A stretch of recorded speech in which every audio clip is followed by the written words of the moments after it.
আসসালামু আলাইকুম ওরহমতুল্লাহ। আজ আমরা জানব নফল রোজা কয় প্রকার এবং কি কি এবং এগুলোর ফজিলত কি। চলুন জেনে নেই। নফল রোজা কয়েক প্রকার: শাওয়াল মাসের 6 রোজা, আরাফার দিনের রোজা, মুহাররম বা আশুরার রোজা, শাবানের রোজা, সওমে দাউদ, মাকরুহ রোজা এবং হারাম রোজা। চলুন এগুলোর ফজিলতগুলো আমরা জেনে নিই। প্রথমে আমরা জানব শাওয়াল মাসের 6 রোজা সম্পর্কে ফজিলত। রসুল সাল্লাল্লাহু আলাইহি ওয়াসাল্লাম এরশাদ করেন, যে ব্যক্তি শাওয়াল মাসে 6টি রোজা রাখবে সে সারা বছর নফল রোজা রাখার সওয়াব পাবে। এ রোজা 6টি একসঙ্গেও রাখা যায়, আবার আলাদা আলাদা করেও রাখা যায়। আরাফার দিনের রোজা।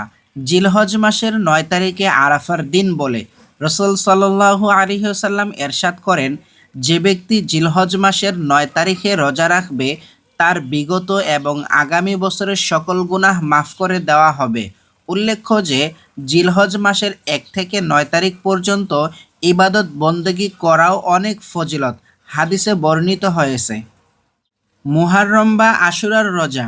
রসুল সাল্লাল্লাহু আলাইহি ওয়াসাল্লাম এরশাদ করেন, যে ব্যক্তি মুহাররম মাসের 10 তারিখে রোজা রাখবে তার বিগত 1 বছরের সগীরা গুনাহ মাফ করে দেওয়া হবে। তবে শুধু 10 তারিখে একটি রোজা ঠিক নয়, তার সঙ্গে 9 তারিখ বা 11 তারিখ মিলিয়ে 2টি রোজা রাখা উচিত।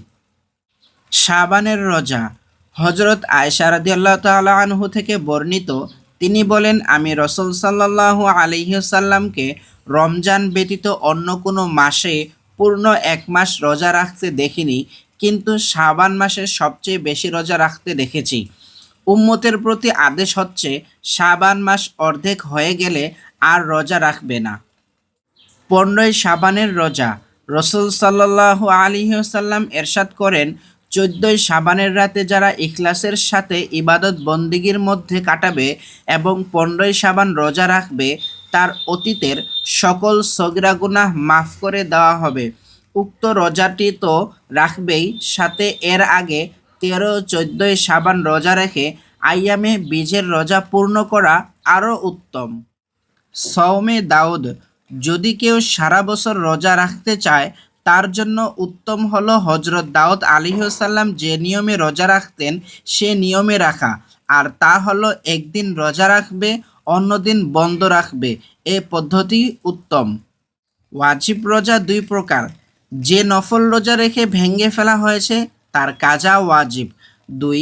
মান্যতের রোজা, অর্থাৎ কোনো কাজের জন্য যদি রোজা মান্যত করা হয় তা রাখা ওয়াজিব।